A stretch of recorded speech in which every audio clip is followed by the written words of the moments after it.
Est-ce qu'on peut parler un peu de la déshumanisation des Palestiniens? Je suppose que vous avez tous vu les déclarations de Yoav Gallant, qui est donc le ministre israélien de la Défense, qui a dit: nous combattons des animaux humains, je crois il a dit. Nous agissons en conséquence. Suite à quoi il a annoncé donc le siège total de Gaza, à savoir donc couper l'électricité, l'accès à l'eau à 2 millions de personnes qu'ils ont par la suite bombardées. Donc ce matin, les Gazaouis qui ont survécu à ces attaques se sont réveillés dans ce décor.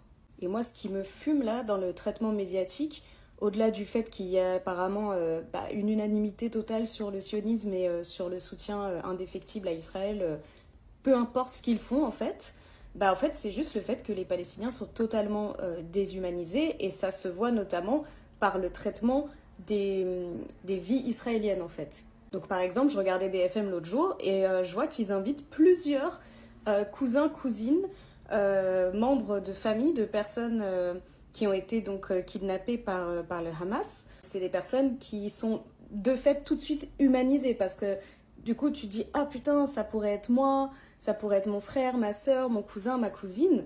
Ce qui n'est absolument pas le cas des Palestiniens. Exemple en direct sur la BBC, où vous avez donc le chef de la mission palestinienne au Royaume-Uni qui est interviewé et qui a perdu 6 membres de sa famille dans les attaques d'Israël sur Gaza. Et la personne qui l'interviewe lui demande de se justifier et de condamner le Hamas. Est-ce qu'on a demandé aux cousins, aux cousines des victimes israéliennes de condamner l'occupation de 75 ans et les massacres qui ont été commis par l'armée israélienne en Palestine? Je ne pense pas. Le deuxième truc qui me fume, c'est le fait de présenter donc le Hamas comme une organisation terroriste qui commet des actes terroristes inhumains, ignobles et indéfendables, inexplicables, etc., alors qu'Israël commet des actes totalement comparables et similaires depuis des dizaines d'années. Ce qui se passe, c'est un acte guerrier. Évidemment, toute attaque contre des civils est condamnable et est une violation du droit international, de la 4e Convention de Genève, qu'elle vient du côté de Hamas ou du côté de l'État israélien pendant de longues années.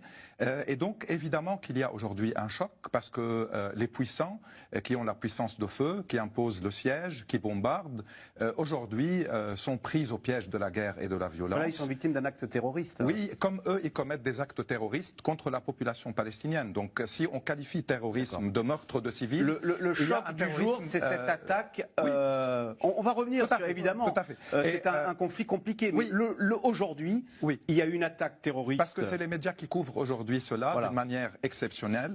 Bien qu'il y a eu 198 morts palestiniens à Gaza aujourd'hui aussi, et bien que depuis janvier 2023, il y a 180 morts palestiniens. Donc je pense qu'il faut condamner.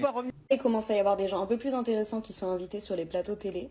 Mais j'hallucine le niveau des débats, et j'hallucine à quel point tous les médias et tous les politiques français quasiment sont ouvertement pro-israéliens, mais sans aucune hésitation en fait.